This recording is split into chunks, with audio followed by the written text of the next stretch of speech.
that's life. That's what all the people say. You're riding high in April, shot down in May. But I know I'm gonna change that tune when I'm back on top in June. I said that's life.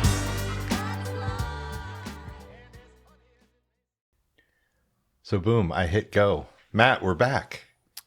We are back after a very long hiatus. It's been a crazy year. I mean, that's especially been our MO for the last 2 years. Yeah, I mean, I'd say that you, especially with all the stuff that you got going on at AMP and Stinger, and I know tariffs impacted your year, which we'll get into this episode. But without further ado, we got one of my best friends in the industry, one of the most beautiful souls in this industry. I'm not sure there's one person that dislikes this person that I've at least talked to. I don't know what they say behind closed doors about you, Larry, but I love you. We got Mr. Larry Penn on. Thank you very much for the invite, guys. And the feeling is mutual, Mr. Schaeffer. Yeah, it's been a long time coming. And just to kind of give people a background on Larry, from my perspective, I would say for the longest time, I've always been in my upbringing. I did a lot of Orca, a lot of that kind of stuff. Very brand loyal, which I still am very brand loyal. But my interactions with Larry during this time when we're, two different brands, two different competitors, I'd say Larry always had the generosity to extend invites to events that, even dating back to Electromedia with you and Audison, you were just always there as a friend. Didn't matter if I was a competitor or not even dealing with you personally from a business perspective.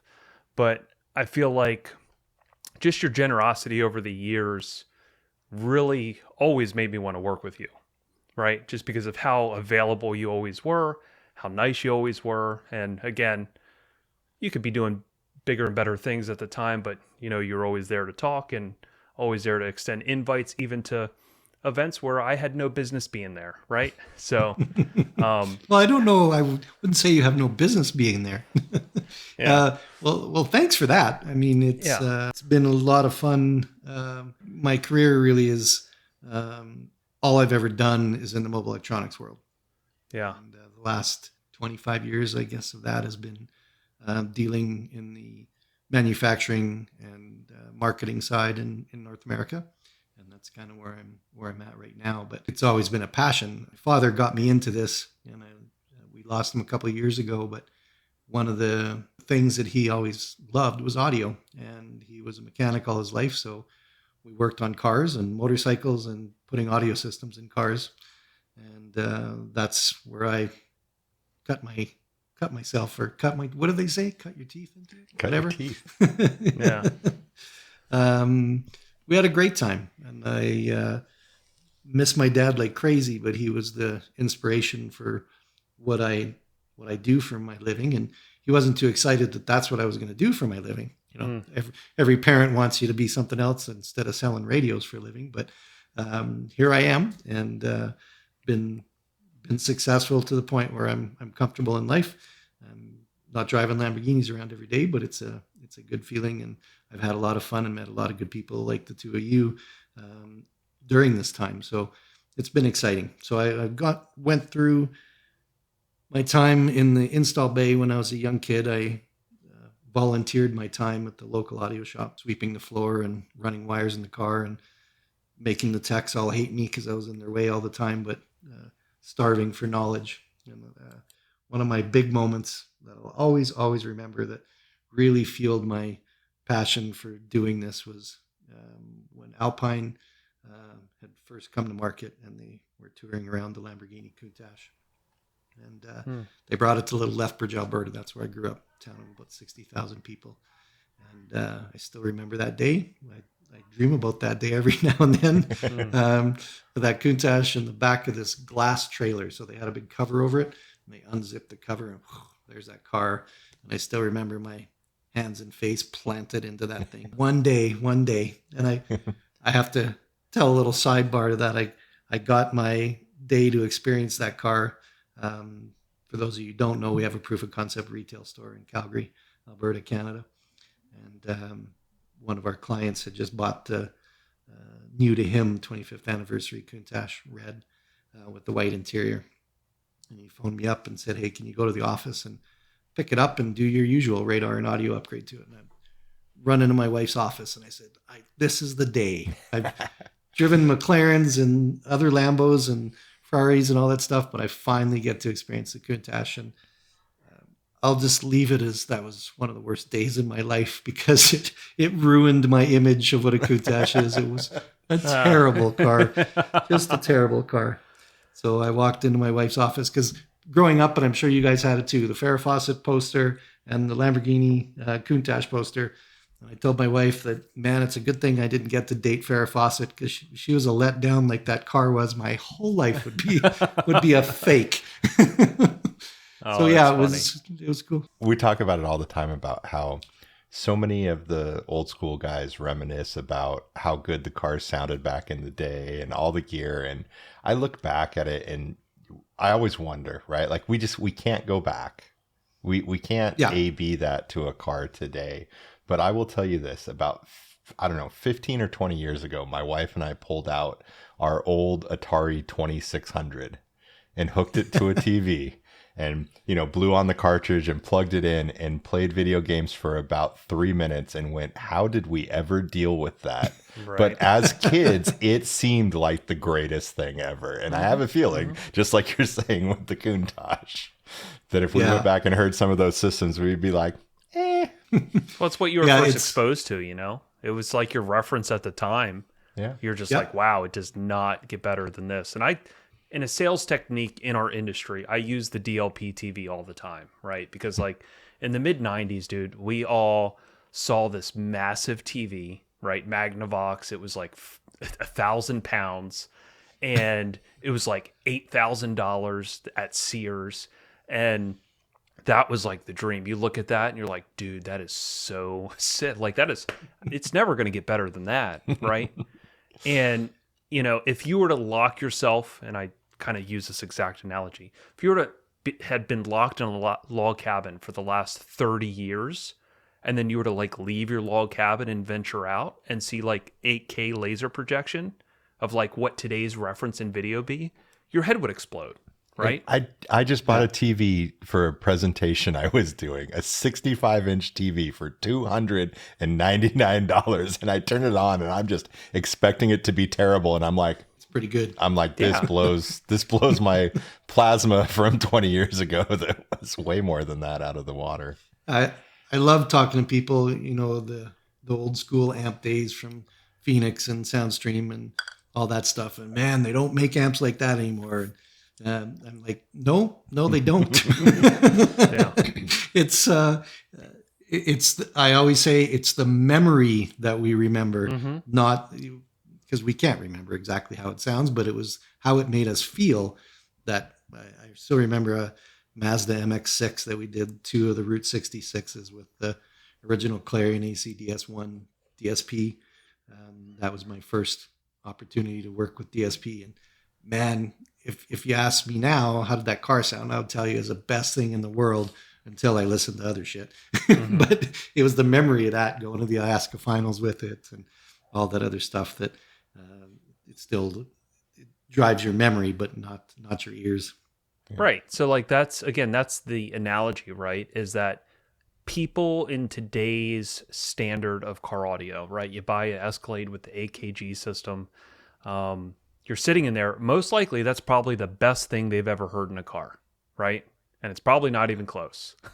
And the problem is people have to experience better to know it exists, to put it into perspective. So it's, how do you take somebody who's curious, or how do you get the message out there that way better exists? Like, I get that you guys, from the mainstream, they're experiencing this stuff and they're like, dude, why would I ever change this?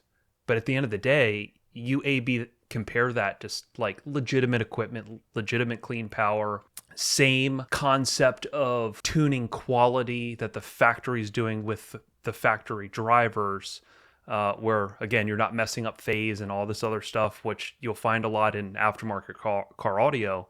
And you do that, and now you're just like, dude, this is literally incredible, right? It's coming from your expectation, and then now you have a brand new reference. It's like leaving that log cabin, seeing the DLP TV and thinking that that's your reference. And then you leave and you're like, oh no. And then you go back to that log cabin. The first thing you'd replace would be that DLP TV. It's like that for everything though, whether it's a great steak for the first time, or it's, you know, we used to think our cars were fast when we'd put some headers and exhaust and an air filter on it. And then the first time you take a rip in a twin turbo BMW or a twin turbo Mercedes, and you're like, oh, oh, that's fast. It's a totally different world. I finally found out what I watch Bring a Trailer all the time. You mentioned the cars of our era. And there was a Firebird Trans Am, the turbo one that they use, the official pace car. Looked at the price and it was bid at $65K already. And I said, okay, we are officially insane when it comes to this old stuff, because you couldn't give those things away in our day, but now they're 65 grand. Hey, there was a time where it was hard to get rid of an 80s air-cooled Porsche. Yes. And now. Yeah, but now it's the memory. It's all guys like us buying that stuff because it was the memory of us wanting it, and we couldn't have it. Yep. Yeah. Now we can have it, but I couldn't pay 65 grand for that car. Yeah. And honestly, like, as we're having this conversation, my key demographic of client period is, I would say, all men 40 to probably 80, right? Mm-hmm. Who they all have a background in audio. A lot of people had systems in the 80s and 90s. You know, they have nice cars today. They know that not everyone can just install that in their nice car, trust a random shop to install it in their car. And then they also know that there's a lot of tuning behind making the stuff actually work out, right? You know, for instance, I have a guy who's flying up from Florida in a week and a half just to come listen to my Cayenne before he makes the investment to do his Escalade, right? Because he knows, like, hey, I'll spend, sure, $800 or whatever it's going to cost to fly up there, but at least I'm going to ensure that my investment's safe. But again, it's people who at least have education in what we do, and they have kind of the background, they've dealt with stuff, they have references. I always kind of find it's easy dealing with people like that because, again, their references are kind of just the rando aftermarket car audio system without like true staging and, you know, all the things we look for. Or they could have very expensive home gear that's not dialed in and end up with that same result of having great car gear that's not dialed in. Yeah.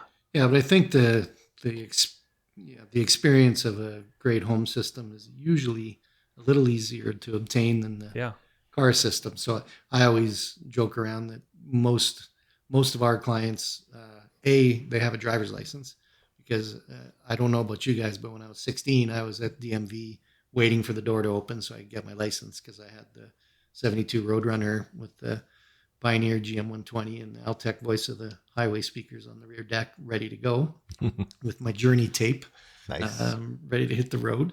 But that doesn't exist anymore. There's lots of mid-20s people that I see out there that still don't have their license because they don't really desire it. Yeah. And so for us at the Proof of Concept retail store, and for Audio Tech Fisher and Blam and the companies that we represent with MSC, that is our target audience, is exactly Matt just explained. The guys that have a reference or believe they have a reference for what they want for good quality audio. They have disposable income, they have a driver's license, they have a car, and they want to bring back memories. Mm-hmm. I'm sure we're all that way, because when I get into the car, it's my only time where I can listen at the level I want to listen to. I don't have to answer the phone because I'm not at the office. unless it's Matt calling or Gary calling. The answer. I call But a lot. that's my that's my time to relive what I wish I could have done when I was 20, in the car I wish I had when I was 20, and now it's all happening for me right now. Love And that. I think the more that our dealer partners focus in on that demographic, and it scares me a little for the future, but the reality now is that that is who our client is. And I think those who have who understand that are still very successful, and those that haven't understood that or refuse to understand that are finding things a little tough. Would you feel that, Gary? Yeah, 100%. I think that as the number of consumers that are interested in audio for a multitude of reasons, one, like you touched on, with less of the youth being super interested in driving, like all my friends were trying to get out of town or get to the beach or whatever they were trying to do as soon as they could escape their parents in a car. Yeah. Music just went right with that. Obviously back in the day, we've been saying this for years, but the value proposition in car audio has changed many times. It went from, look, we can pull out that 8-track and put it in a cassette player. We can pull out that cassette player and put in a CD player. We can pull out that CD player and put in a DVD player. We can pull out those dual cone speakers and put in some coaxial speakers. We can add a CD changer. We can add an iPod control. Like all of this progression, we're to the point where we can add the features of CarPlay. We're about the end of adding backup cameras, right? Like all of those things 100%. that drove people into a stereo shop, that triggered the, oh yeah, I do like music, right? Like I bring it up all the time. All of us have a favorite concert experience. All of us have a favorite band. I don't care if you're into car audio or a system at home or not. We all have those favorite musical experiences. And just the number of consumers that are happy with an OEM system as the OEMs have realized that people are willing to pay for better sound. We've lost some value propositions there. We've lost some customers there that the OEM is good enough. And so that market's shrinking. And there will always be the customers that want better and are going to seek the highly talented people like Matt to do an install, and they're going to seek out the best gear they can. And the days of the stack 'em high, watch 'em fly, like I could just build anything and people are going to buy it days are just over and shrinking. And if you're not building products that are relevant and innovative, like we see it now with internally we refer to it as the garage companies, right? Like we won't say any names, but you can call up a place in China and slap your name on something and good luck, and let's hope that you could get it warranted and deal with all that and sell direct to consumer, and sure, it's cheap, but that's not a great experience, right? Like, do you want to buy the used car off the guy in the alley that won't give you his driver's license, right? Like that's just not a business that exists. And so I think that the retailers that get it and cater and offer service, I think they're really the ones that we'll see in 10 years, right? A lot of these shops, you see it, you go into a lot of shops, Larry, like there's a lot of these shops where you walk in the door and you're like, these guys will not be here in 5 years. They just won't. They're out of business. They just don't know it yet. Yeah. Yeah. Yeah. And I still remember the first ad, Road and Track, Car and Driver, whatever magazine it was, when Infiniti released the G Series cars with the 10-inch woofer in the door. And it was, I can't remember whether it was a single page or a double page spread of the door panel off the door with a 10-inch woofer in the door. I don't know if you guys remember that ad. I don't remember it, but now I want to find it. Yeah, that was Infiniti. That was the first time that I remember seeing a car manufacturer. Not the first time, because GM's had Bose for a long time, but this was the first direct, I don't want to say attack, but the direct attack on a end-use consumer that says, look at what we have in our audio system. Yep. And then it was Acura with the ELS system. They just went on and on and on about the ELS system. So that's the standard that a lot of people have grown up with. And it's hard, as you were saying, Gary, we have a new sheriff in town, and that's with all the online stuff that's going on. with direct-to-consumer products where we're not sure where they come from or who built them or who designed them or whatever that we're faced with now that our retailers are competing with, but they have the advantage that if they choose to cater to this demographic, that they have a huge advantage, and that's what we're trying to support. Yeah, and it's tough because if I look at something as an investment, like if I make a big purchase, let's just say a big purchase is $500 or more in my mind, right? I don't want to spend $500 on something that I don't think is going to last. You know, I have a perceived, I think we talked about this on one episode, or maybe it was at a Master Tech or something. We were having the conversation. How long do you expect an amplifier to last? Right? If I'm spending $500 plus on an amplifier, I have an expectation it's going to last 5 years, right? Like I think that's legitimate. Oh, minimum. Yeah. Yeah. In a good quality piece of equipment. Well, if you buy something that there's not a company that you're sure is going to be in business in 5 years to support that product, like that's sketchy to me. If it's $100, I get it's $100. You're buying your first amp. By all means, I'd rather you spend $100 and have the experience than not have the experience. Yes, I get it. End rant. Sorry. I do have a question for Larry to get us back on track. So you had brought up the Countach story, which I love. It's burned in my memory now. Now I will think about that often. I do have a great story of I was already gone from Circuit City at the time, but the Circuit City I used to work at is the one that after Alpine went into Circuit City, they brought the newer Lamborghini there, and the guys bypassed the system that only let it run for a couple minutes and crashed it right in front of a cop, and then the car got impounded. That was the Circuit City I used to work at back in the day, and it was one of my old bosses that was with it. Oh, it's crazy. Oops. Nobody wants to make that phone call. That's so tough. so you were at a shop in the Countach story, I get, but what drove you to that shop? Like, what was your first experience with like audio in a car that made you say, "Oh boy, I love this"?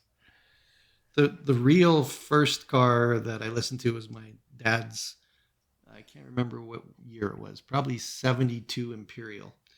Chrysler Imperial, big boat, absolutely the yellowest yellow you could get with leather interior. And he bought the original Fosgate PR 2100 amplifier. Oh, wow. And EPI speakers, plate speakers in the back and components up front. And we welded up an amp rack for the PR 2100. And I forget, it was a smaller version of the PR 2100 as well. No subwoofers at that time. But I listened to that car. Actually, I'm going to back up because cars motivated me because, as you just said, when I was 16, it was a passage to my freedom. And we'd drive and listen to music all night. Lethbridge, Alberta, where I grew up, had the strip. It was called 3rd Avenue and Mammergrath Drive. And it was about a 3-mile up and down, up and down, up and down. And we would burn a tank of gas driving that all night, just talking to buddies and trying to pick up girls and have a good time.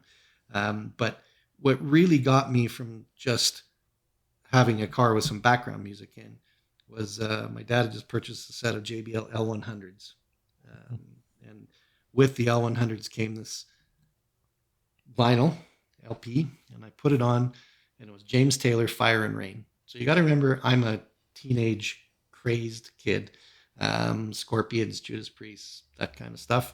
And I put on James Taylor, Fire and Rain. It doesn't get a whole lot mellower compared to what I was normally listening to. And my mom and dad were out, and I was just listening to these L100s with that song. And I go, wow, this is what real music sounds like. So I got addicted at that point. And then we were building that car, and I just got excited about it. I said, this is just what I love to do. And I encourage all the people that I deal with that if you look at this industry as a job, you will never, ever, ever get any further. But if you look at it as a career and you want to expand your horizons and learn and all that other stuff, that's what that car did to me. That was my first time where I said, okay, I want to understand how this shit works in real life. So I coddled up to the Alpine rep, and I coddled up to all these people in my early career and just was like a sponge. They probably hated me because I was on them all the time. Every day I'd phone them and question after question. But it was always to advance my career. And that's the way I've looked at this industry for me is a career, because when I told my dad, I'm done, this is what I'm going to do. Okay, you can't turn back. Once you've made this decision, you got to stick with it. So here we are. And that's where that car is really what drove me to that. And then we started building crazy big shit in the Alpine 3502 amplifiers. And Alpine was the big dog back then. Yeah. So that's really what got me going. And then I wanted to share my knowledge. And Lethbridge is 60,000 people. So I moved up to Edmonton to start a group of car audio stores, JB's Performance, their performance shop. They wanted to get in audio. So I managed that group of 4 stores to start their audio department with a good associate of mine back then, Phil Neese, great guy. He's in the home audio world now. And then from there, I came to Calgary, where I live now, and managed a very specialty-oriented car store. And then it was my big break to become a rep. And I took Sue and myself and our cat in this U-Haul truck and drove east to Winnipeg, Manitoba, where I'd never been before, population 900,000, I think, at that time, with mosquitoes as big as a car, and drove out there and started my rep career. And at that time, there was no guaranteed salaries or anything. It was just all in what I sold, I got paid for. And I still remember Sue coming out with the Visa bills every month going, I don't know how you think this is going to work, because again, the Visa bill is bigger than your paycheck. I was like, chill out. This is going to work. I know it's going to work. So developed my rep career. And I had a passel full of stuff, because my territory was geographically large, but probably 2.5 million population total. And it was 8 hours each way, east, west, or north, to get to the next populous part of the country. And it was crazy the amount of miles and stuff I put on. But I had everything. I had Nakamichi, Phoenix Gold, Bazooka back then, acoustic, Soundstream, you name it, I had it. And that's where I learned about focus, is because Mitch Irving and Grant Doust from Trends Electronics, which is one of the companies I worked for, pulled me aside and said, dude, you have an immense talent, but you're not focusing on anything. You're just driving around, spinning your wheels, and with way too much stuff. And what do you decide you're going to promote or train on? You have all the abilities to do that. So we're going to assure you for the first 6 months that we'll pay you what you're making now, but we want you to drop everything else and just focus on our brands.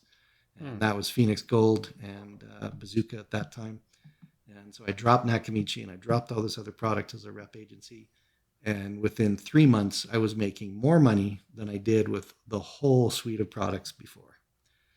And I reference that story to all of our dealers that we do dealer work with now, or that we supply now, is like, whether you choose our brand or somebody else's brand, we hope it's ours, but please do yourself a favor and just focus on something so you know it intimately, you have a great relationship with the supplier, and you can get the technical information you need, you can get the marketing support you need, and you can really set things on fire rather than just shooting in the dark with 50 brands and you don't know where you're going. So yeah. I'm assuming that's where the term Focus 50 comes from.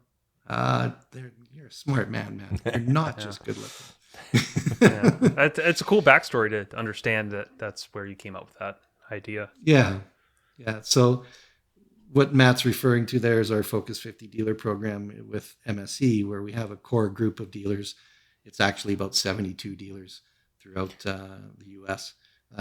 But Focus 72 doesn't sound nearly as cool as Focus 50 does. So those are the dealers that we just give them everything we've got. And it's a culture in our company. We're a small company, but with a bunch of dedicated guys that just live, breathe, and eat this stuff and want to be successful. And we want our dealers to be successful. And we want our manufacturers and with Audiotech Fisher in Germany and Blam in France, and now our new relationship with Uniden USA, to really feel that we are an extension of the factory, and have our dealers realize that that's how we want to support them. So that's the Focus 50. Yeah, I would say just from being on the recipient side of what you do, right? The level of commitment, support, availability, friendship, all of that stuff, attention, it's literally unmatched in our industry. Thank you. From That means from a what lot I've to seen, me. it is very it is very unmatched, and it's very special. And it makes sense because when you have that level of support, it just makes us want to support you more.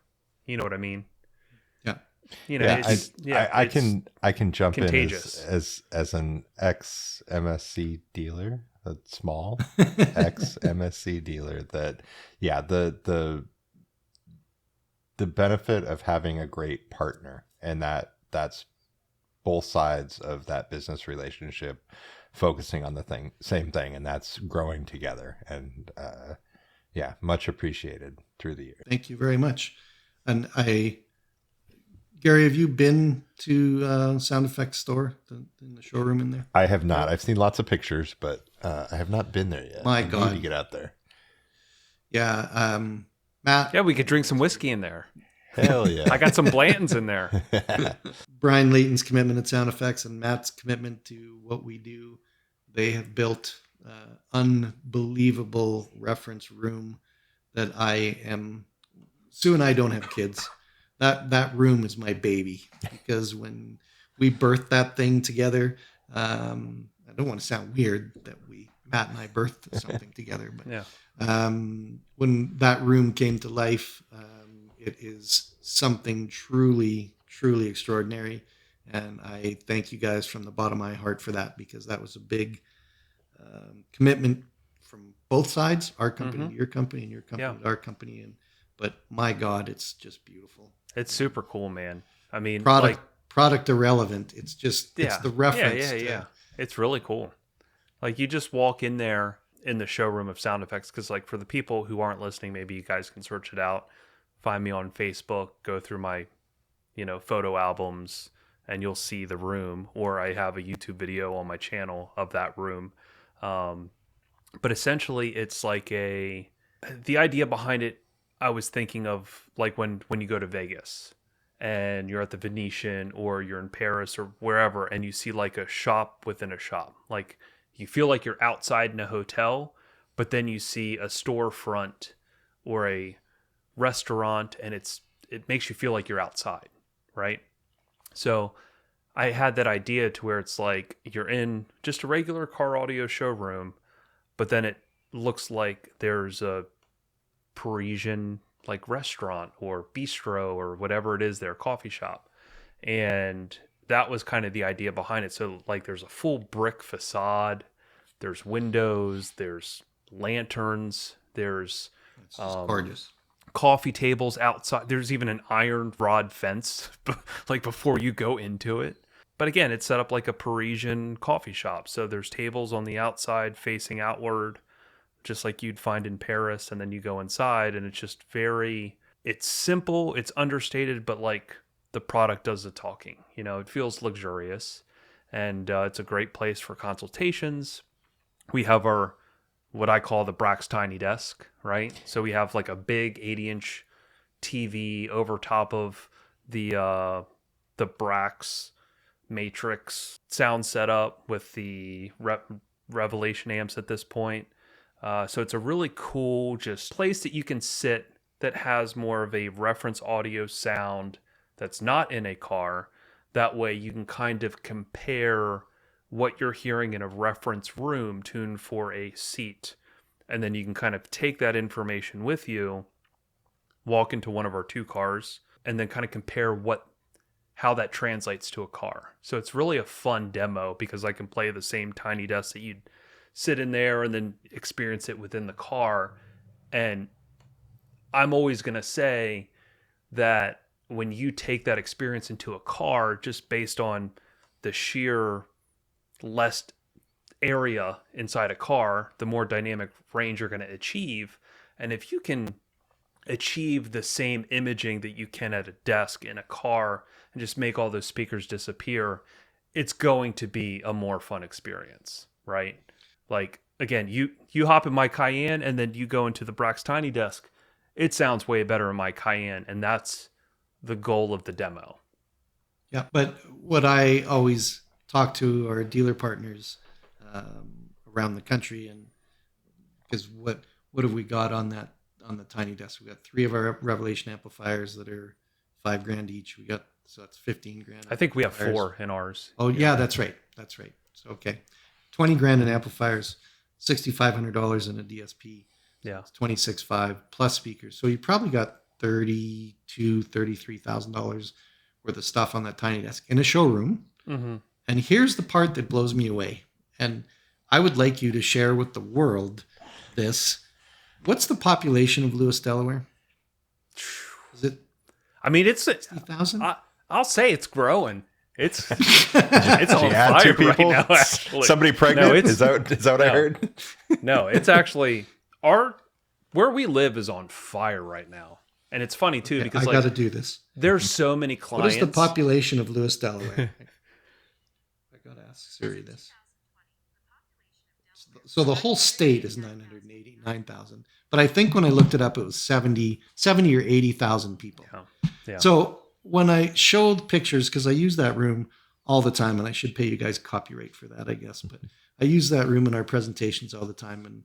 And I said, look at this room. And they're, oh, yeah, but we don't get customers like that. And I go, it's Lewis, Delaware. There's 70 or 80,000 people that live there, but those 70 or 80,000 people are getting the best experience of their life when they walk into that room.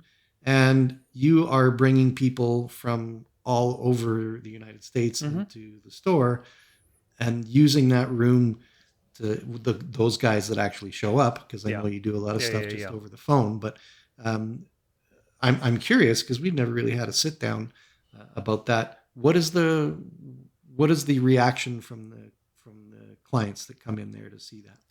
Well, it's always fantastic, right? Because at the end of the day, you want a space to also reflect the work that you do, right? Mm-hmm. So if anything, like even if that room doesn't get a person in there every day, at the end of the day, it legitimizes your, what's the word that I'm looking for? I was going to say, like, attention to detail and precision. Yeah, I mean, and your commitment, your dedication, your commitment is. I was looking for dedication.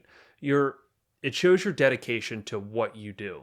So when obviously a lot of clients, even if we do ship stuff back, there's a lot of clients that will fly in, and then basically I'll give a demo just so they can understand the full potential of what the system can do. Because I feel like a lot of people would turn it up and be like, I don't know if, like, can I keep going? I really don't know, right? But when they come and experience it, they can understand the full detail of what you can do with the system. So people will fly in, and obviously they come, they see the shop, and they walk into the room, and I'll do the whole Brax Tiny Desk and just show them around. And I know that the 12 volt, on the 12 volt sound effects side, they'll do a lot of demos with the different like Bronco system, the BMW system, Mercedes, because we did, tune each one of those as well. So it kind of shows, like, especially like without a sub on a different preset, and like what that impact does, to the best of the ability to convey that to a car. But again, it just, to anybody walking there, it just legitimizes your dedication to how much you care, right? Yeah. Because it's not drywall. It's not just prefab stuff on a board. And it builds a lot of intrigue too. Like, people that walk in there, they're probably like, what the fuck is in that room? Like, you know what I mean? Because it's just gated at all times. It's like invite only almost. Yeah. So I mean, it's pass to get in. It's awesome. I feel like it's an embodiment to the brand that we've created. And like I said, it wouldn't have been possible without your idea, even bringing up the idea. But yeah, you saw that room before. It was It was a broom closet, man. Literally, Yeah. it was Yeah. vacuum cleaners and brooms and Christmas decorations. Yeah. What is Yeah. going on? This is right in the middle of a retail showroom. It was like that We- that house makeover show they used to do where they're like, move that bus. And then all of a sudden it's like this crazy room. But when you guys got to search out a video, it's Chip Wilson, who was the founder of Lululemon, and Tony Robbins is interviewing him. It's about an hour and a half long. And Tony was talking about Lululemon. I don't know if you guys know the history of that, but Chip Wilson sold his skateboard, ski and skateboard clothing company, and was going to retire onto Vancouver Island in Canada, and did so. And he said he picked a phone number off of a telephone pole for yoga before yoga was really a thing. And he said he went to yoga, and he said it seemed like it was the rite of passage to wear your worst clothing to go work out and put your body in places where it never was. But he said instead of dealing with 18 to 20-year-old males in the snowboard arena, I was the only guy in the place and about 8 other girls. So he said this was cool. So, but what he talked about there, back to this focus thing, and what you've done with that room is, he said, we created our client, and her name is Ocean. And she's 32 years old, and she has a high disposable income. She's about to get married.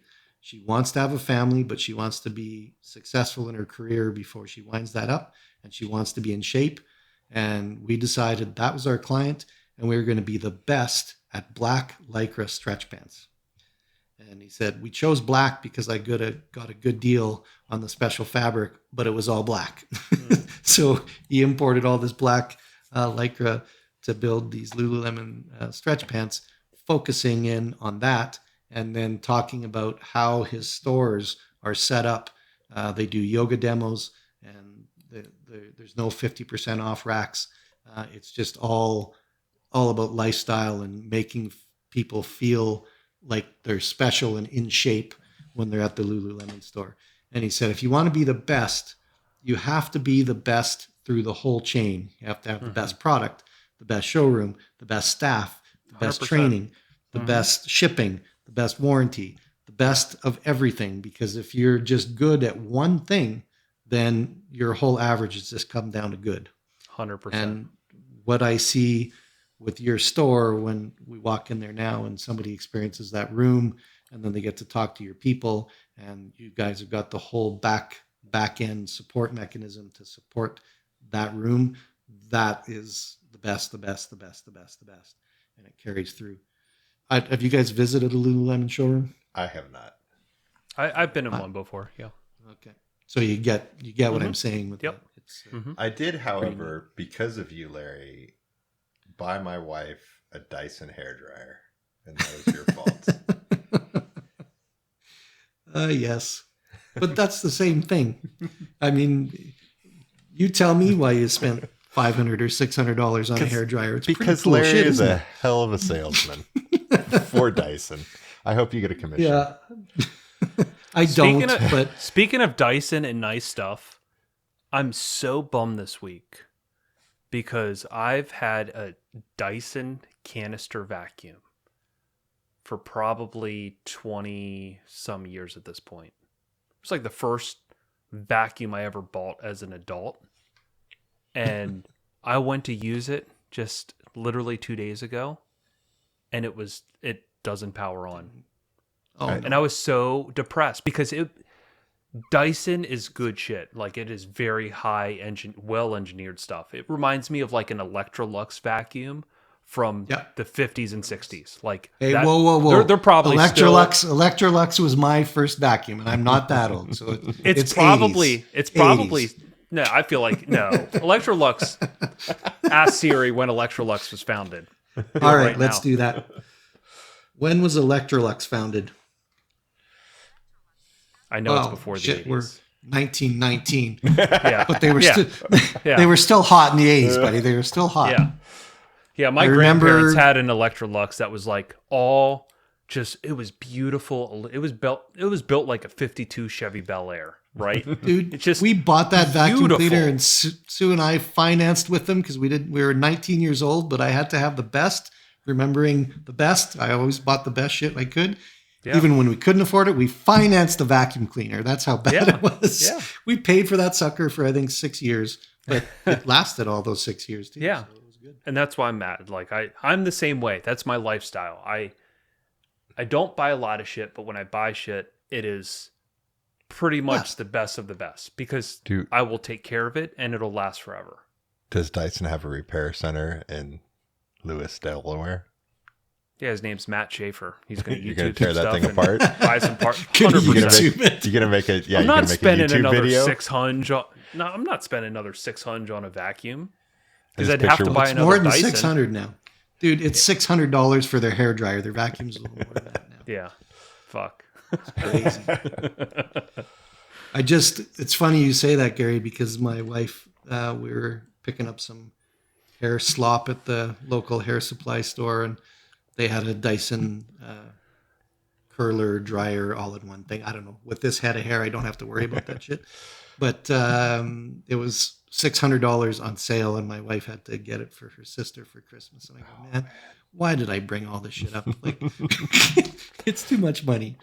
I was in China not that long ago, and I got a very nice hotel room upgrade at a Marriott, and I'm walking through, and I'm taking a video to send my mom and my wife because I'm like, this is the nicest, inexpensive hotel room I have ever been in. Like it's bigger than my condo we used to live in, right?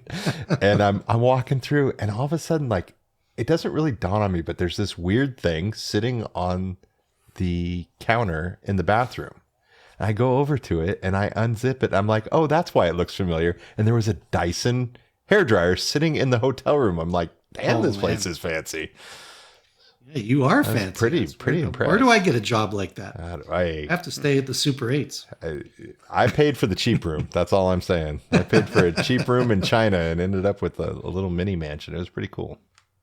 That's awesome. I had to gnaw on chicken bones for most of that trip, but I got through it. Did it have one of those little cabinets you open with a key? Little cabinets you open with the key. It was a Home Alone reference. We're in December right now. Sorry, I'm a little slow. Credit slow. card? You got it.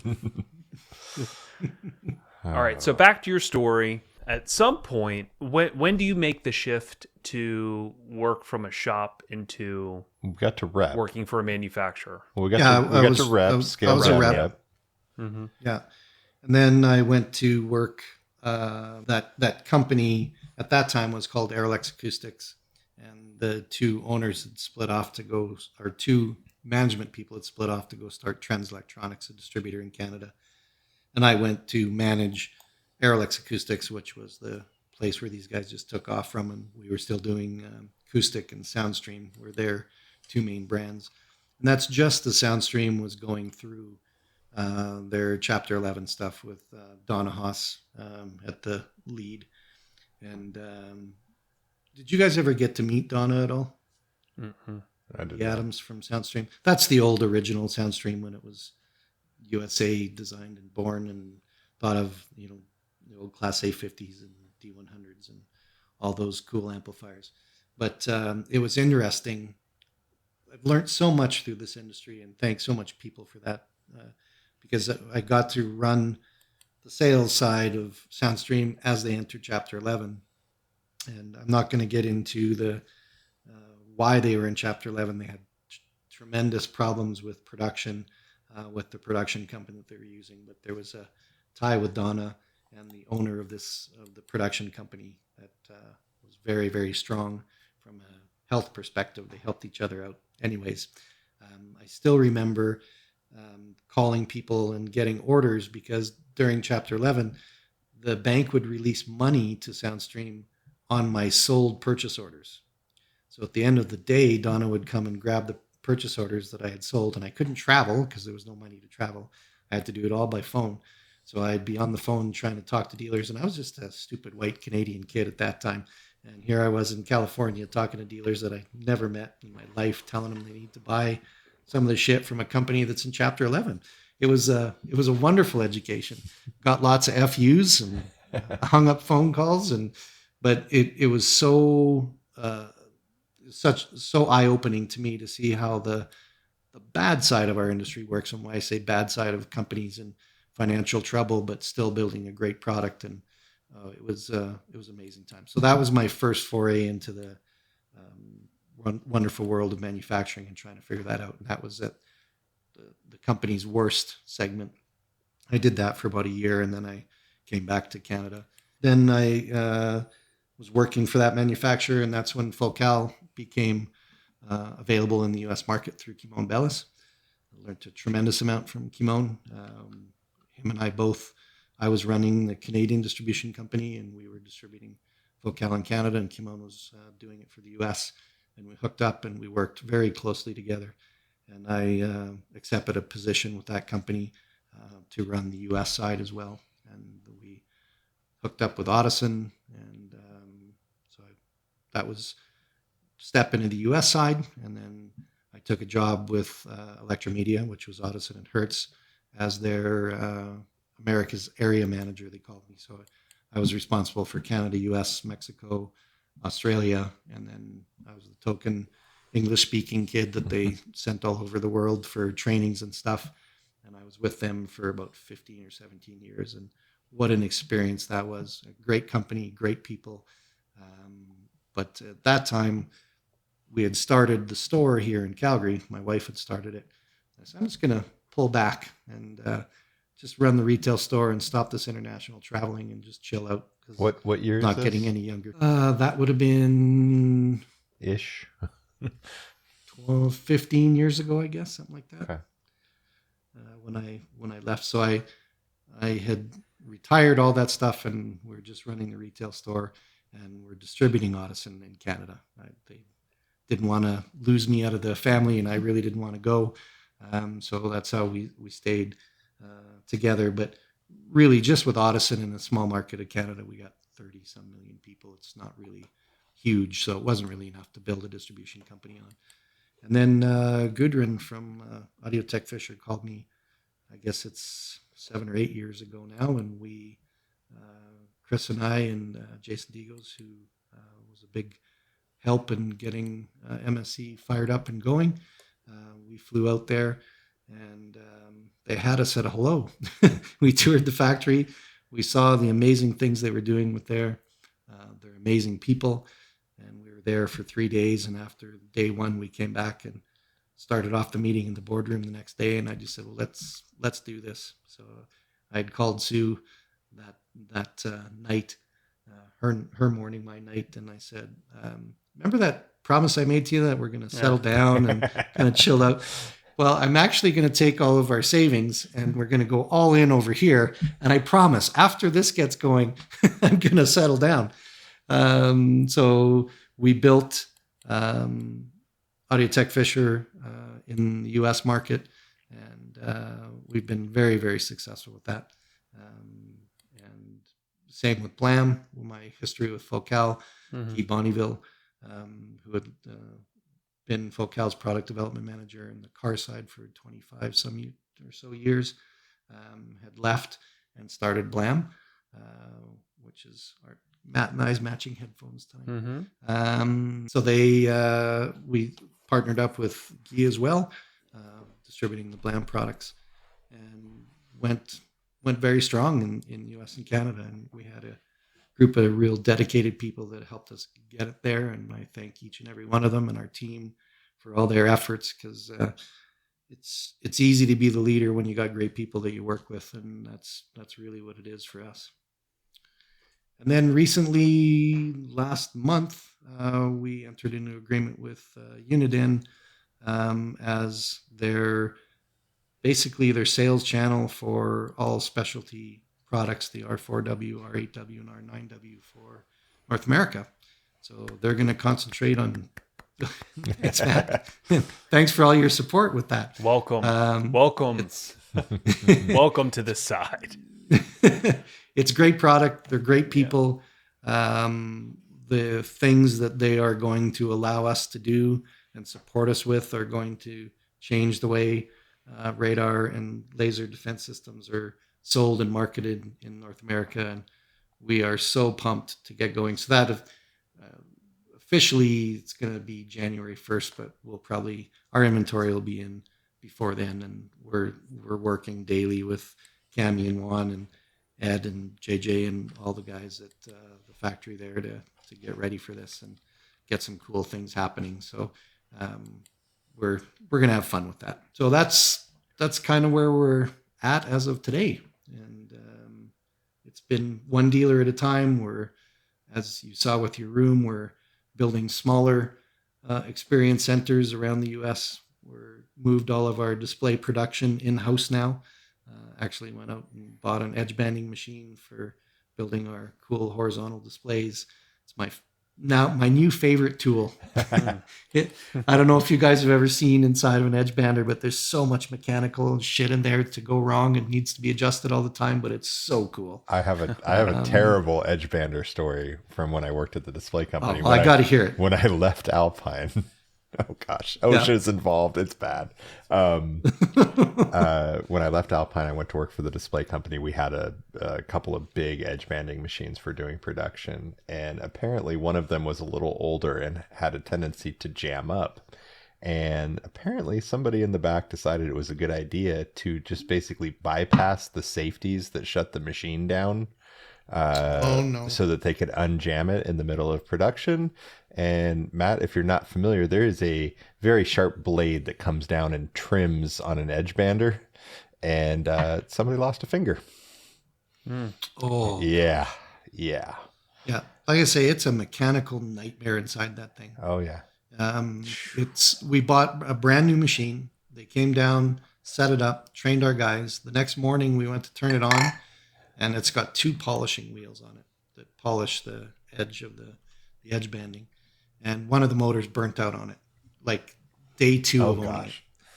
So we got that fixed. Well, we didn't get it fixed. They come and unhooked it and said they got another motor coming from the factory. And I'm like, this is brand new. It's day 1 of use. I thought they would have taken one off one of the machine in stock and bring it down to us. But there's the part of being the best at everything. I had a pretty high opinion of this manufacturer, and it just stepped down a couple notches.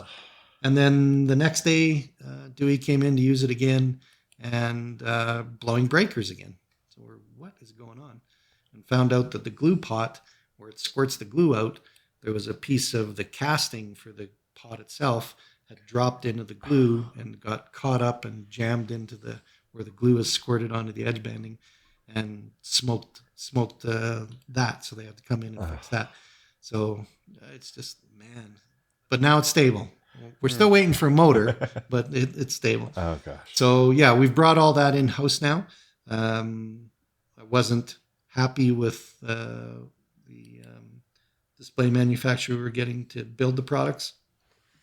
Atrociously expensive, delayed delivery all the time.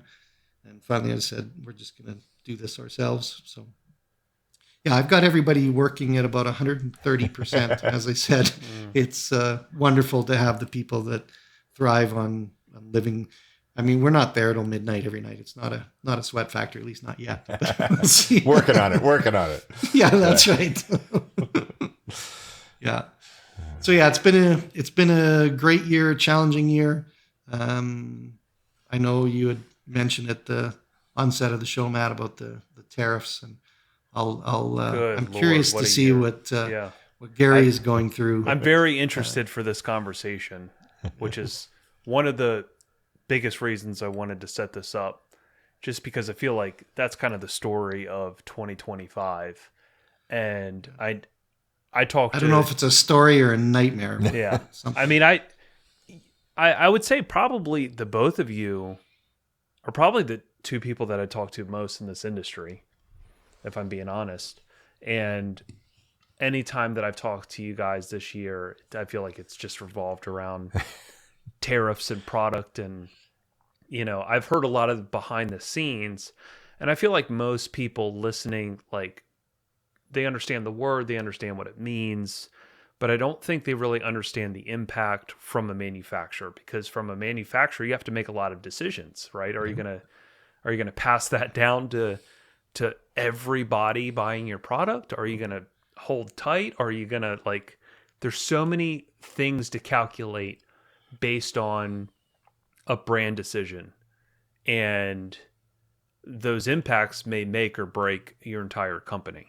Right. So I'd love to hear how this has been for both of you guys. Is it sucks a good enough answer, or were you looking for more than that? I would just like to start the conversation, and I'm really curious, Gary, because I'm very vocal on this side, because it's our money. But what I've been talking to a lot of our dealers, a lot of them aren't completely understanding what's going on. So every country in the world has different tariff rates on different products from different countries. And tariffs were originally there to protect an industry from getting chopped off at the knees by a country selling something into another country cheaper than what it should be, and being ultra competitive. So the idea would be, let's put a tariff on there so our home country manufacturer can get back and be competitive and continue to survive. That's what tariffs started out to be. This year, every country, with every product, the whole world, there's tariffs on it. It's amazing to me the lack of knowledge by people in Canada and the US of understanding the impact that these tariffs have on the price tag that this stuff sells for. Because this may be shocking news, but the countries that are sending products into Canada, into the USA, are not paying the tariffs. It is the importer that pays the tariffs and passes it on as less as they can. But in some cases, they have to pass on the whole tariff to the end use consumer. And Gary, I'll turn that over to you, and then I'll come back to you and inform people of the financial impact that it's had to us this year. Yeah, it's crazy. I definitely have some questions because I don't fully understand how that works for you guys, because you're bringing product into Canada first, and then your distribution is in Canada into the States. Yeah, that's got to be a nightmare. That's got to be a nightmare. Yeah, so let's just deal with the imported product from China, because that's the worst tariffed item, or tariffed country, put it that way. So Canada still has a reciprocal agreement with China on basically 0% tariff. So we will import amplifiers or speakers from China into Canada at 0%. The moment that we then ship that to a dealer in the US, as soon as it hits that border, somebody, and that somebody is us, because it's was built into our pricing, we pay the tariffs on your behalf. So as a US dealer, you don't have to deal with any of that stuff. It would be just like buying from a US distributor. It's just getting shipped from Canada. You don't see the paperwork. You don't have to deal with that stuff. As everybody knows, we're getting stuff to you in 2 or 3 days, quicker than most other distributors. Super quick. Get your product. So we've got a wonderful deal figured out with UPS. But in any event, let's rewind to the first quarter of 2025. Actually, let's go back before then. In 2018, can't remember what month, but 2018, during your president's first term, they imposed a tariff on China-made amplifiers of 25% and speakers of 7.5%. So that was supposed to be a short-lived deal. So it's 2018 and now it's 2025. So 7 years later, that 25% on amplifiers and 7.5% on speakers is still there. And earlier on in the year, forgive me if I don't remember the exact month, but the tariffs imposed on Chinese-made goods went crazy to the tune of 145% plus the original 25%. So a Chinese-made amplifier was 170% tariff for a couple months, 2 or 3 months. So the disadvantage to us is that when we shipped that amplifier, the day that tariff was imposed was the day we started paying it. So I can assure you, we don't have 170% margin in our products. It doesn't exist. So then as a business owner who has supported our dealers and want to see our dealers exist and survive and not be crazy, it was a very difficult decision for me, but a morally correct decision from me that said, okay, we are not going to touch the pricing because this type of tariff can't exist forever. It's got to be short term. So when it was at 110%, I called a Zoom meeting for all of our Focus 50 dealers so I could explain to them how this was working. And 5 minutes before airtime for our Zoom meeting, Chris Van Rye, my right-hand guy in the Canadian office, comes running up to me with the phone, and he goes, dude, it just went from 110% to 145%, 5 minutes before airtime. Because I was going to announce to everybody that we weren't going to raise prices. And 5 minutes before, I don't have time to be a math genius and figure out what we're going to do in 5 minutes. So I said, crazy. We're sticking to our story. We are not going to increase prices, and I'm going to stick that out. So it was a tremendous amount of money. If you think of all of our sales over 3 months with those tariffs applied that we didn't raise pricing. And then the end of May, early June, again, forgive me, I don't know the exact date, China and US came up with a deal. Tariffs went back to 10% fentanyl, 10% regular tariff, plus the 25% that was imposed in 2018. So it's now 45% on amplifiers and 27.5% on speakers. So then we normalized our pricing, changed our pricing to reflect the increased tariff, but not the super high tariff. So we were a nonprofit organization for the first quarter of 2025, but we felt it was the right thing to do to not completely blow up the marketplace. And so that's our story. And I don't know, Gary, how it affected you or how deep you got involved with it. Yeah, I think so. For me, on the day to day, right? So I'm pretty focused on new product development and the roadmap and products that are coming in. So that goes from everything from just laying out like each year, here's what we're going to try to do over the next few years, and here's what the development teams are working on. And again, I'm focused on amps, speakers, subs, processors. So, Amp Pro, that kind of stuff is not stuff I'm dealing with. But I have a sheet of about 120 items that are in some phase of development. And it is my job to go get everybody on board for these, right? So we're having concepts. We're trying to price what these concepts of these products are going to be. We're working with our contract manufacturers to develop them and stay on these budgets and these timelines. And in that, those spreadsheets can get pretty large when we're looking at, our distribution model is a little different than yours. We sell through distribution. We sell direct to dealers. We sell direct consumer. We have all these different chains. So part of my job is trying to make sure that the pricing structure is going to make sense for everybody along the line. Like everybody needs their slice of the pie to stay in business and to support their customers. And so every time one of these prices changes, one of these tariffs changes, I have to, it's not just you just plug it in and everything changes. It's like, wait a second, this all makes sense except for in this scenario, it doesn't make sense for a dealer, or in this case, it doesn't make sense for a distributor, and then you have to go back and evaluate, okay, is this product heavy in dealer? Is this heavy in distribution? Is this heavy in direct to consumer? So it just becomes this it just felt like every 3 days I am just so frustrated and want to stab my screen and never look at Excel again, right? Like that's my take on it. From a company take, so imagine this from the different side. You at least, I'm gonna play victim here for a minute. It sounds like you guys got to bring product into Canada and not pay the tariff on it instantly, right? You pay it when it ships. So for us, we have inbound shipments that the second they hit the port, the U.S. government's like, give me my money, right?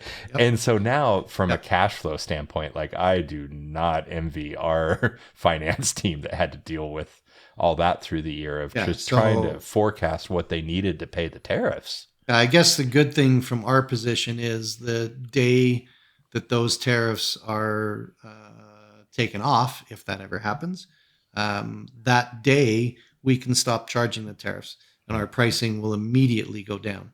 Yeah. Where people inventorying stuff in the US, they've paid the higher tariff on it and it's sitting in your warehouse.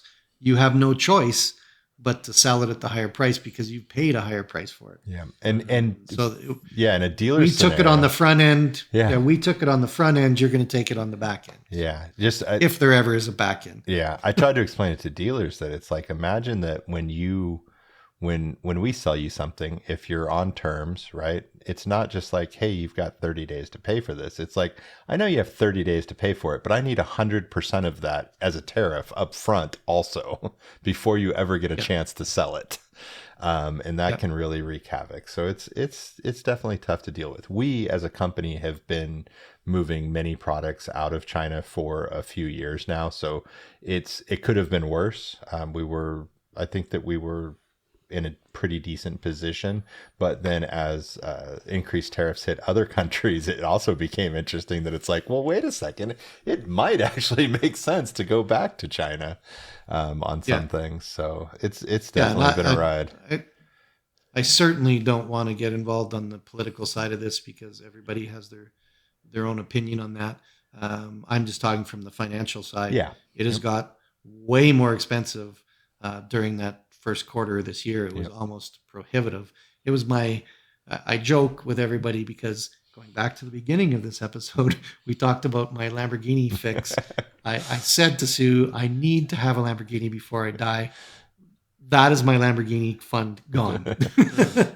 So it was a significant amount of money that was yanked.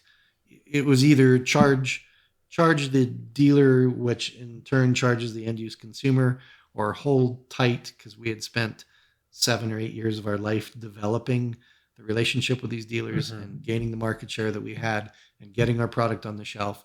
That if we would have reacted to that 170% tariff on amplifiers, it would have game over. Yeah. They just would have found something else to sell that was in stock in the US that hadn't had those tariffs applied. But obviously it's reality for everybody during that first quarter because they were all holding their shipments off, hoping that the ship would come in after the tariffs had been pulled back. And some people got lucky and some people paid the full 170. Yeah, I heard some really bad horror stories. I felt bad for a lot of people. Yeah, it's not, as I've always talked to friends and family and stuff, it's hard enough to run a successful business just dealing with what you do.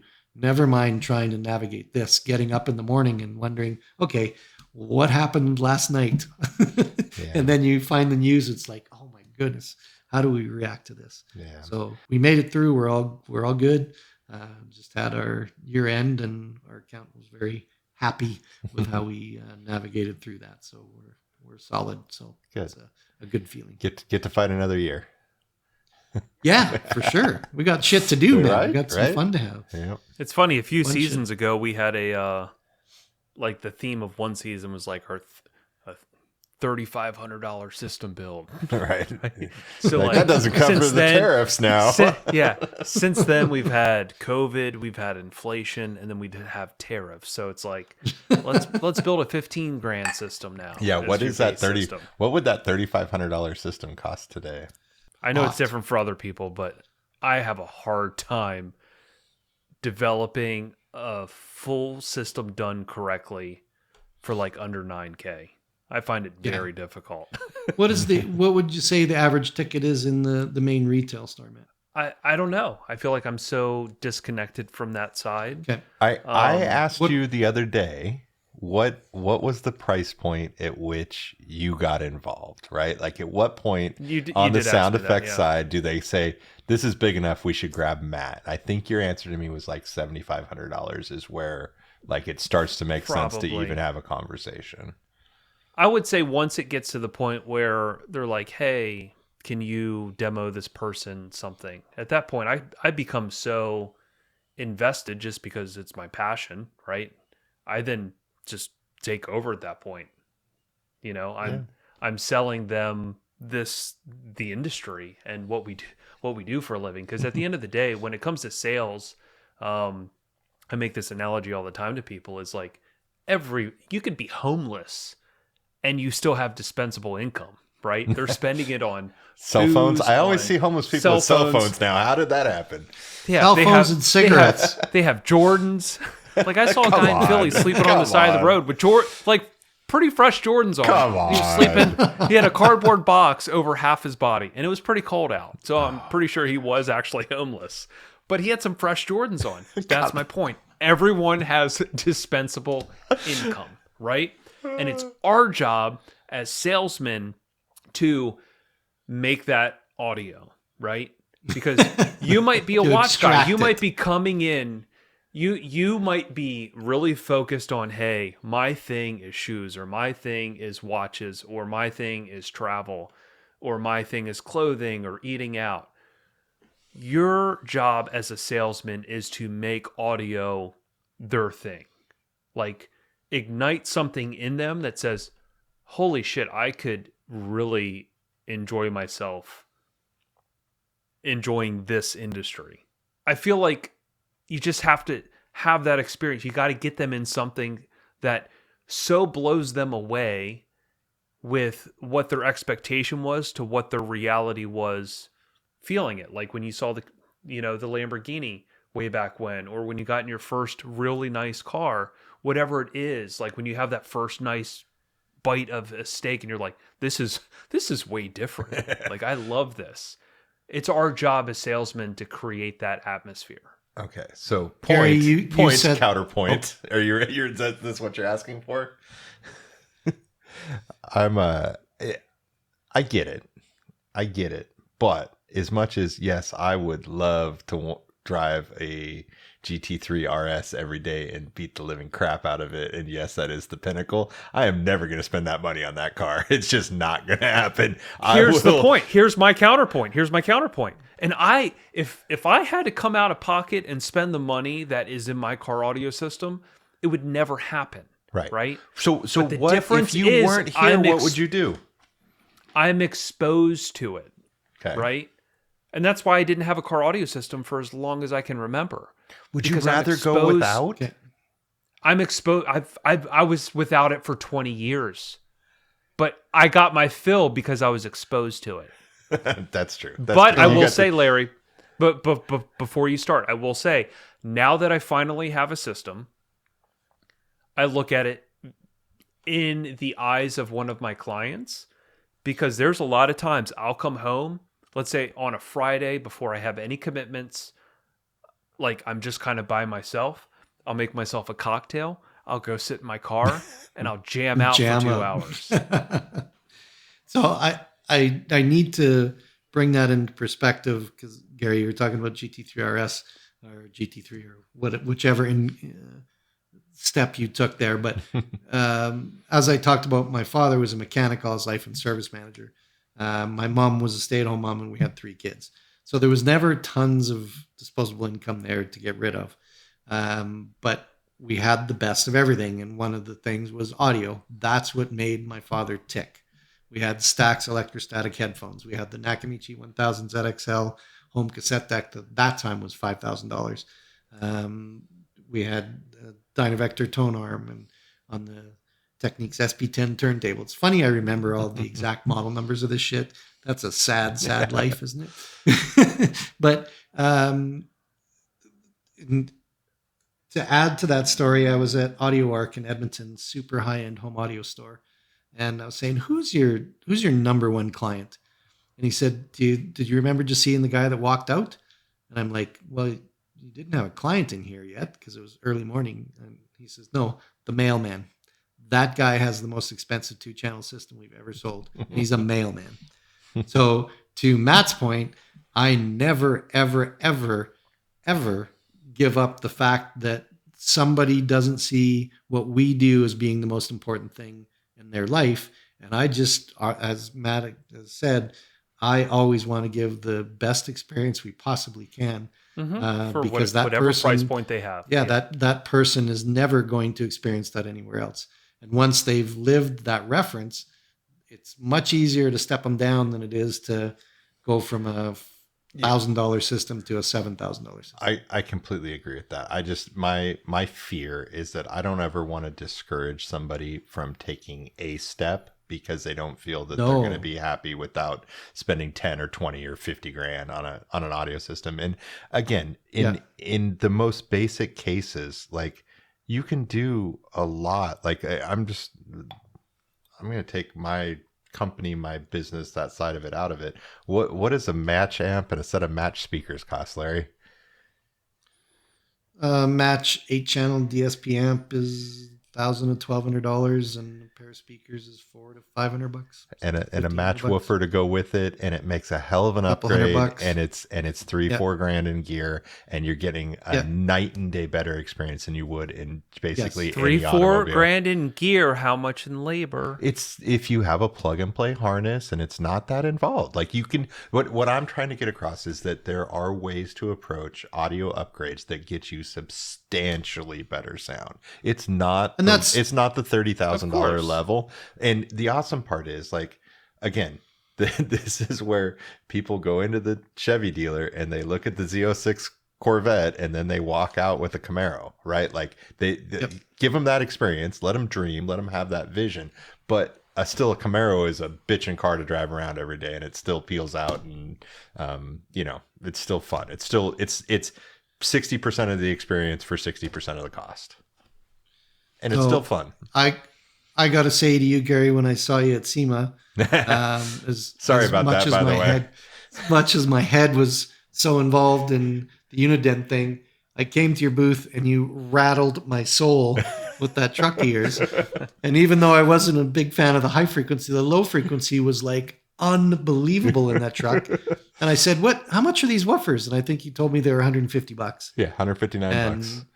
Yeah, to give somebody that kind of experience with that kind of price point was shocking. And I remember you saying to me that you learned from a guy, and it's funny how these stories get passed from person to person, a generation to generation. Get them in the damn car. Get them in the car. Mm-hmm. Yep.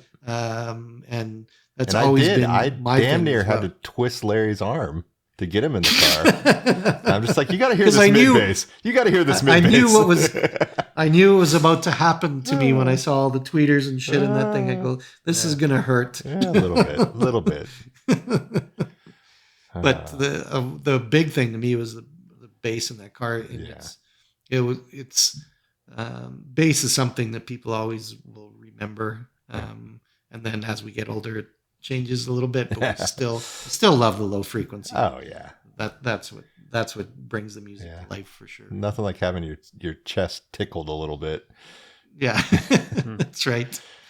Well, they're still doing it. They can do it in live shows. Oh yeah. The show I saw at the Red Rock Amphitheater in Colorado there, outdoor, rolling through the tom-tom drums and just boom, boom, boom. That's on my bucket list to go there. Yeah. Oh, dude, you got to go. I know I do. We just got to find the band that we can both live with, and let's go. Yeah, let me know. I'll meet you there. And let me know. I'll meet you there. Yeah. And we'll rent some cool cars. We'll rent some cool cars and do Pikes Peak again because that was an experience too. Yeah, I want to do that. I forgot to tell you, Matt. Matt and I were talking last night. We had to dust off our equipment and make sure it still worked. So we had a little chat last night. We were talking about concerts and shows, and I didn't do much this year. Like I think the three of us all enjoy having live experiences. I did do one thing that was totally outside my realm this year. I am not a Star Wars fan, but our local college has a really nice room, and their orchestra played live to Star Wars and played all the music, and it was the cool. We had great seats, and just there are parts where you just completely forget that there's an orchestra there because it's dark. And then parts where you're like, I can't believe this is like, they're actually playing this right there. It was so good. So good. Live music is so cool. Live music is so good. So good. I just 2.5 weeks ago, one of my favorite bands, it's a Hawaiian band called Pepper. And they're kind of like I'd say kind of like a Sublime-ish, right? Oh, cool. Kind of that type of Long Beach area vibes, like reggae, indie rock type stuff. But I got to see him. He basically was doing a solo show. It's a part of a band, but there's two singers in the band. The one guy did like a little solo show, but he played legitimately in this small bar. So it was just him, acoustic guitar, playing in a super small bar. There might have been 100 people. Oh god. But it's like a dude I've listened to since high school. And he's like their music is my feel good music. Like when we bike all summer, we just That's rip what you their listen music to. all summer. So like he played all the music from their band, and it was in the smallest venue, and the acoustics were actually really good. Like you could feel I was right in front of it. And I told him at the end of it, I was like, dude, I've seen some fucking awesome stuff live. And this is probably one of what will be my most memorable music experience ever. Just because That's of how authentic it was. It's the stuff you listen to. It's the stuff you love. And seeing it right there it's like seeing them before Nothing they're like famous. those small venues. Yep. Yeah. The small So good. venues. Sue and I just got back from New Orleans, and Ace, who owns Extreme Audio out there, brought his whole staff out and took us into the French Quarter, and we walked around there from bar to bar to bar, seeing all these unbelievably talented musicians that will be continuing to play in those bars forever. And we walked by one place, and I could have swore Toto was playing in there.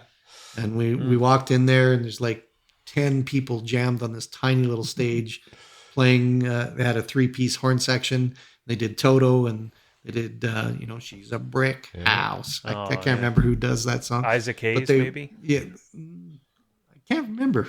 Anyways, it was so good and so dynamic that Ace's whole staff, and I have to thank those guys. They showed us an incredible time. Such good hosts.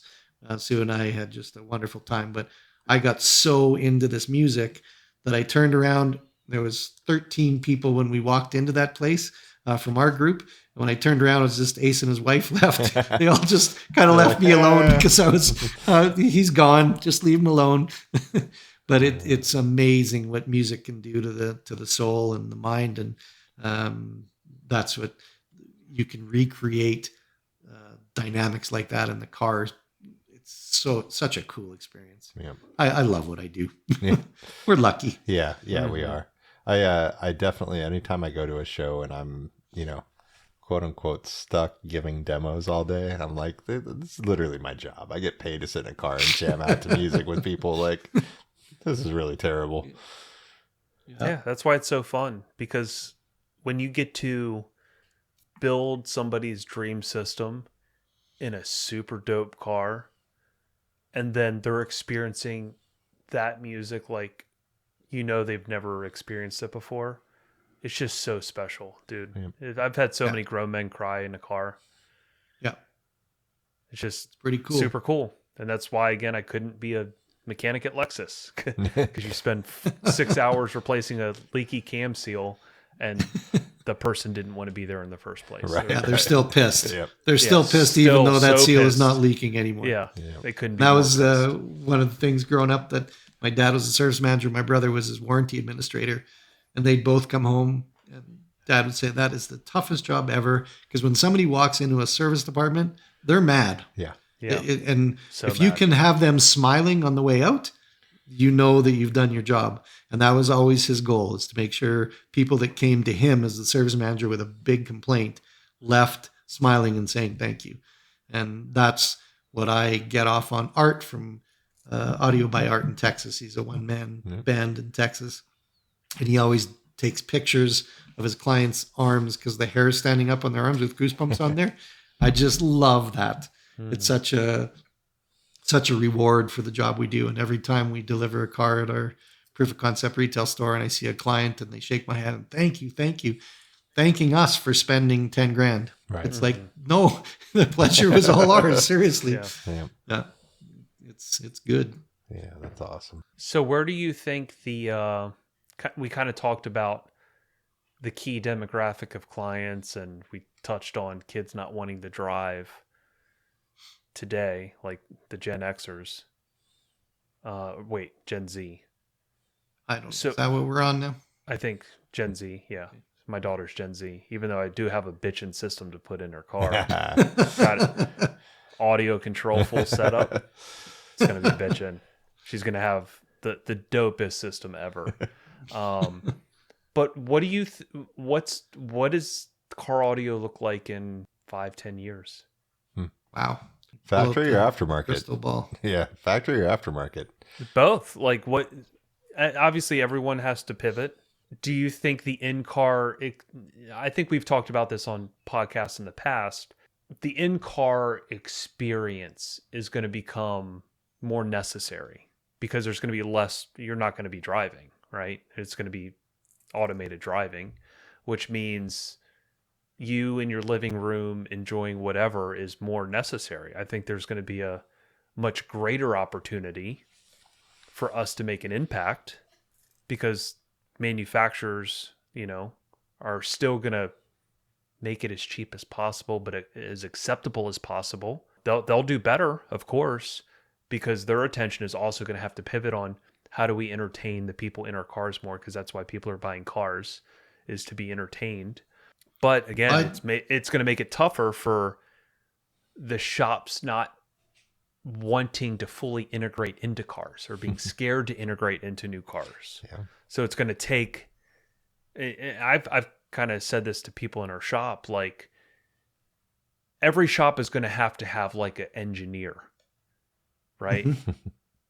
Or at least one smart dude.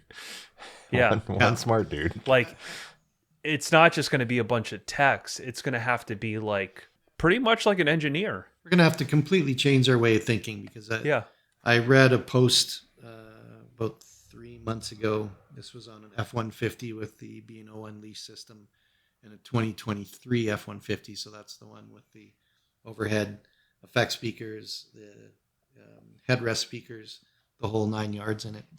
And this dealer was explaining that this and three-way front system, so 6x9, 2-inch and tweeter. And he explained that the guy came in for an upgrade and he put in a 6.5-inch component system in the front end, rear coaxes, and absolute killer subwoofer system with a 5-channel amplifier. And he said this thing jammed. It sounded awesome. And the client picked it up and he took it home and he came in the next morning and wanted it all pulled out because he wanted it back to factory. I just don't get it. And finally, after all this time with me not responding on that stuff because I don't like to go down the rabbit hole, but I said, okay, I need to say something. I said, we're not in the business of taking something away. And did you even listen to that truck before you fired it up? Because we bought our 23 F-150 and I listened to that truck 2 or 3 months of the factory system on purpose just to get used to what they were doing with their algorithms to do their overhead speakers. And because it's not a process signal, they're just doing it upmixing and all that kind of stuff. And I was giggling myself sometimes because I'd hear my favorite song and there's shit flying over my head and behind me. And I go, this is cool. I kind of like it. Tonally, it sucks and it has no dynamics and it has no real good low frequency, but the effects are cool. How do we recreate that, but give the client what they're going to want, which is more bottom end and more dynamics and more volume and all the rest of it. But this particular guy had taken that all out and did front rear speakers, passive components up front, coaxes in the back, and a subwoofer, and thought that was bitchin'. And that was his ticket to success, and lost the whole deal because of that. So when Matt, you talk about autonomous driving, and we're going to sit there in the lap of luxury in our autonomous driving car, which I'm just going to shoot myself before I let that happen to me. But you're right. This is our opportunity where we can build an absolute killer system in the car. And I see immersive audio in the car like people are used to in their home system, enjoying that kind of experience in their car. Yeah. So we are working more and more towards that and integrating into this stuff. I think those manufacturers that aren't worried or thinking about or designing stuff that's going to interface with today's new cars, which are tomorrow's used cars. The stuff we're going to see come down the pipe on the factory side, the OEM side, is going to blow us away. They're getting clever. So we're doing Oh, a Mercedes GT63 AMG right now. Yep. And I don't know if you've broken one of those down yet, but Not the GT, no. in the rear hatch, there is what I would make the analogy of like a big exciter speaker. Mm-hmm. So it's basically like a resonator speaker that's bolted to the rear hatch that is the subwoofer. And then it has the rear panel that goes over top of it. And again, it works just like your exciter speaker, and it sounds like great. Just that little thing, resonating that whole area. You're talking about the 2-seat coupe? Yes. Yeah. Yeah. So their subwoofer is basically a little exciter speaker that is in the hatch that is basically just vibrating that whole area to create the lower frequencies. Yeah. You're just looking at how they're designing things with no space, and you're just like, oh, it's very clever, and it does sound good, like it's engineered well, which I'm very excited for, because once we put a sub in there and it, it's a hatchback, it's gonna rip. But you're looking at how the factory is doing it with super cheap equipment, and you're just like, wow, it's so smart. Yeah, the engineering wins every time, that's for sure. Yes. My biggest concern as we go autonomous is that people are going to be more interested with burying their face in their phone while the car drives them around than they are getting the great audio experience that they could have. Come on, Gary, think positive, man. Think positive. So I think, like, obviously we spend a lot of development dollars right now on the pack side making Amp Pros, which is an integration piece that allows you to grab signal. And in the cars that have digital volume control, we interface with that and we get that. We're not the only ones that make it, Larry. You carry everybody's device because they work well with your products.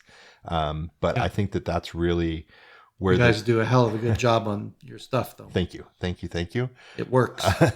We try to make it as reliable as possible. That's a tricky world, just like we all deal with phone updates and computer updates and CarPlay updates, and there's a lot of technology that's reliant on multiple people, factories, companies, whatever you want to call them, and getting all that stuff to work together consistently is sometimes a struggle, but we're pretty committed to it as we go down the path and into the future. And those devices have really become what a radio was back in the day.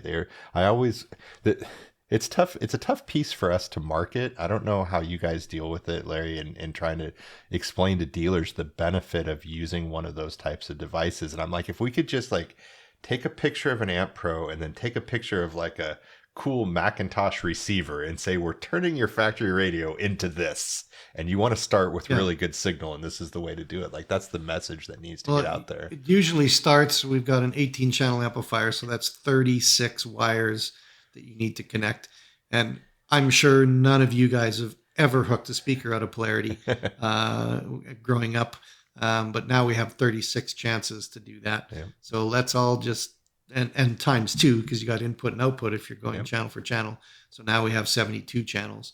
Good luck. Right. Because it's going to fail. And then it's beer o'clock on Friday, and you're trying to tune the car, and you find that one of your inputs is out of polarity. And with our software, you can go in and reverse the polarity. But do you leave it like that? do you leave it corrected in the software, or do you take it all apart again and fix it correctly? I know the right answer to that, but we've seen a lot of systems where we'll go to and we're training dealers like, oh, I see the quick shortcut from a mistake here. But that's really how we explain it. Is our main deal is if there's a preamp device available, use it. Yep.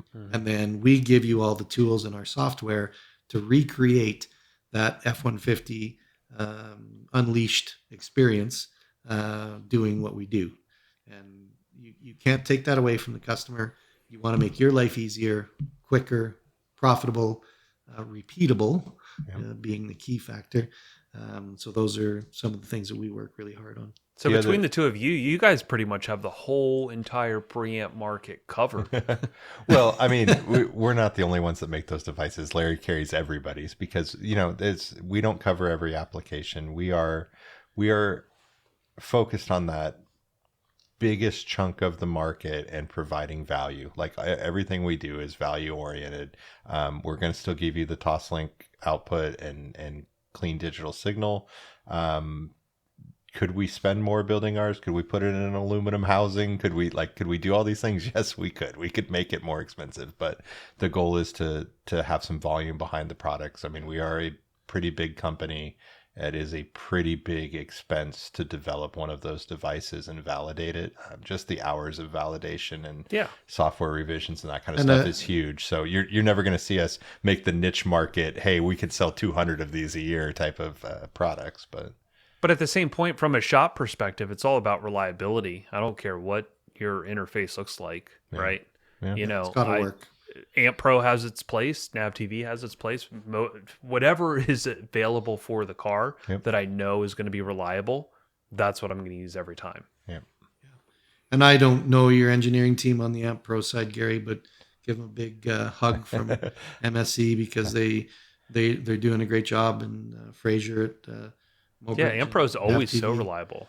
Yeah, without you guys, our job would be way more difficult. Way more difficult. Yeah. I'm super stoked, and I'm glad that our leadership sees the value in that, and that we can help out the whole industry with that stuff. And I'll tell you, the roadmap is robust. We have big eyes on the future for that product. So It's awesome. Well, as I say, it makes our life easier. So keep going. I was going to say one more thing to add. You were asking about the future in vehicles, Matt, and it does seem that we are, at my best guess, 6 to 8 years out from seeing 48 volt be pretty standard in cars. As that happens, we'll see a huge shift in amplifiers and just the power that can be created off of that 48 volts without having to step voltage up inside an amplifier. And so that's going to create a bunch of really cool, small amplifiers in the future and that side of things. They probably won't be the ultra high end amplifiers. They'll probably be more, these, hey, we have, 16, 18, 24 channels in an amplifier that's compact. What we'll be up against, though, is that it will also be easy and inexpensive for the manufacturers to do that. So I think, like Larry was saying, a lot of these immersive experiences, I'm sure they'll either be licensing or creating their own algorithms to do some pretty cool effects. And as seating positions in cars change, I'm sure that we'll see all sorts of new arrays and interesting ways to use that and use that power and those added channels and that inexpensive power. That's the biggest difference today versus what we were talking about of the audio of 30 years in the past, is that the dollar per watt has come way down. The Class D technology has gotten better and better and more reliable. And again, we always talk about this. There's only so many Class D chip manufacturers, and it's all about implementation. And we've had years and years and years of research now, and we all know a lot of ways that it doesn't work, and we've all found good ways to make them work and make some really efficient amplifiers, and at price points that are, way better than they used to be. And wherever you fall on that spectrum of sound quality and reliability, power has gotten cheap, and it's only going to get cheaper as we get to that 48 volts. It's pretty exciting too, because we're making entry level products that sound real good. Yep. And then with things like the Purify Eigentact circuit that we're using in the RX2 Pro, that's super expensive switching type amplifier that Heinz Fischer, the founder of Audio-Tech Fischer, with the big MX4 Pro monster amplifier, Class AB, with a toroid about the size of a Revelation amplifier in its entirety, has publicly spoken that this RX2 is significantly better than what we could have done after years and years and years of development on the MX4 Pro. So the Class D is I won't use Class D. Let's just call it a switching output device, is not the anti amplifier anymore. Right. We're building stuff at the entry level price point that sounds good, and on the extreme high end side, it sounds Yeah. good too. So, Yeah. I mean, all the amplifiers, if you just, I would love to see a graph of the number of car audio amplifiers built per year. And I feel like as much as this industry feels like it's shrinking, I think the number of amplifiers built each year just keeps climbing and climbing and climbing. I don't know. That's because there's so many companies building really cheap amplifiers that break and get replaced 3 times a year, or how that's working out. But yeah, it definitely is. And even the chip amp stuff is absolutely amazing in what can be done these days, where we used to always think chip amp and think, radio or head unit power and, 20 watts per channel. And like, there's some really exciting stuff and some really good quality stuff coming. So it's pretty cool. And I think to piggyback on your statement, just talking about, a lot of the shift is going to be to 48 volt and higher voltage, just for like the enthusiast out there or the DIYers. Because again, everyone listens, like a bunch of different demographics listen to this podcast. The big shift to that, I mean, if you look at the Cybertruck, the reason they do that is because, one, it's more efficient. There's less amperage, which means there's less wiring in a car, which means it's cheaper to manufacture. In a Cybertruck, you don't have these massive harnesses running the full length of the vehicle. You have 4 computers that are based in the 4 corners of the car that basically use data to communicate. And then those computers are going to run the outputs for things in that area of the vehicle, right? So it's from an engineering standpoint, it's way better. You have way less stuff that can actually go wrong because it's more secluded to different sectors of a vehicle. And that's why things are going to start shifting more towards 48 volts or, higher voltage maybe in the future. But it's less copper in a car. It's reducing their costs. Yeah, those modules that go in the corner are pretty amazing pieces, as they can monitor current and shunt and turn off current. protect everything. Yeah, without having standard fuses. I guess it makes it a little more frustrating from the old school, hey, Matt wants to repair his vacuum cleaner scenario. That like, if you lose power and you don't know why, now you're trying to, hey, I need another one of those modules to test, and it might need to be programmed to the car. Like that part scares me a little bit, but I do love the idea of it getting there. My understanding right now is that the slowest point for them is just to develop all the auxiliary controls. We've had this, it's kind of like having CAD files, Matt, and being able to grab, oh, I know this speaker has this ID and this OD, and I can just drag it and drop it in. And that's how a lot of things for car manufacturers are now from the parts bin of like, hey, I'm just going to grab these window switches and this circuit, and I'm just dropping it into the car. And this is the background of my AC controls and my and even speakers, right? Yeah. I've done a lot of videos on this where there's a lot of speakers out there that are different manufacturers, like Burmeister, B&O, Bowers and like some of these speakers are kind of the same speaker, right? It's made in the same factory. Yeah. It's just the reason that they're getting that name Burmeister or B&O is because it's tuned by that company for their signature sound, right? Yeah. Badge manufacturing. Yeah. So the client buying the car doesn't understand that. And I've been trying to do a better job this year of looking at how do I reach somebody who's not even interested in audio? How do I create content that makes them be like, oh shit, is that what I have? Like, it's really not that good, and this is why, and this is like proof because you can see it. I'm just trying to build curiosity for people to be like, maybe I should go to like my random car audio shop and listen to one of their cars and see if whatever this is really that much better than the B&O in my Audi or whatever it may be. And it's crazy when you know the behind the scenes of everything, but also at the end of the day, even 8 years from now, manufacturers are still going to have the most margin on their product, which means they're never going to have anywhere close to the same product that we have.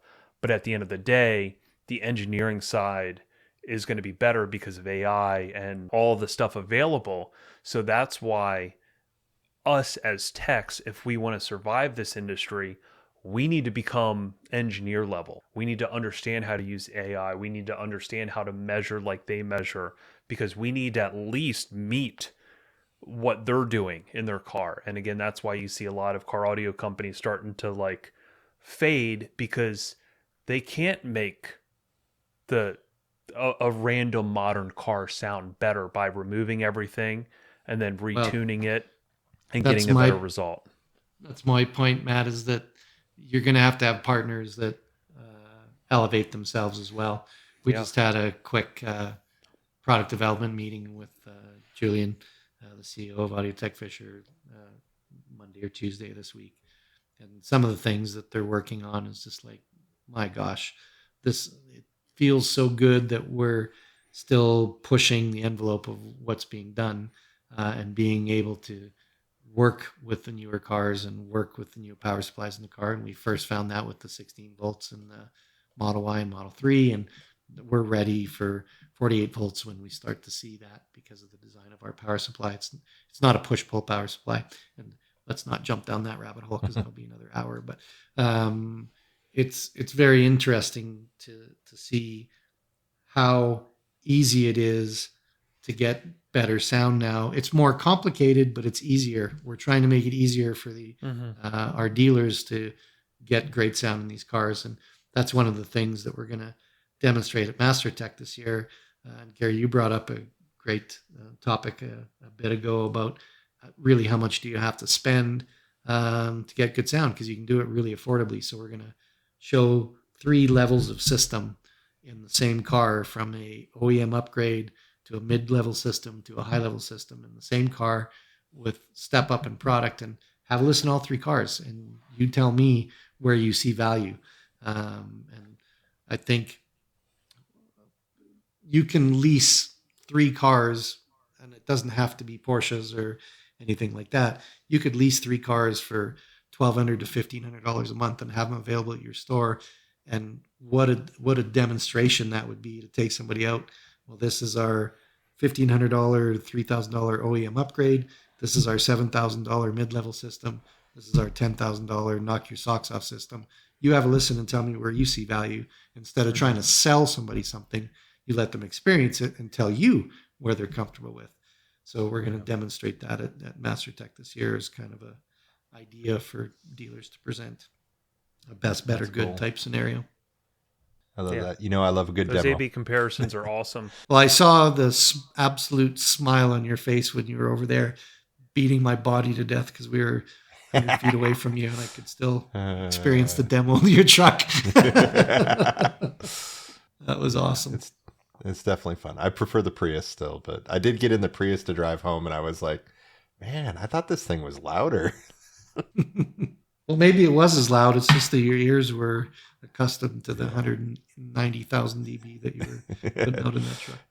Yeah, I was a little desensitized. I only made a couple people tap out. It wasn't that bad. No, but those A/B comparisons, like you were saying with your 3 different systems, at our shop we kind of have something similar because our Tesla Model 3 is pretty much the same exact equipment that I have in my Cayenne, but one's a very compact, small sedan, and then you go to like a big, large, open SUV, and it's a very different experience just across the board.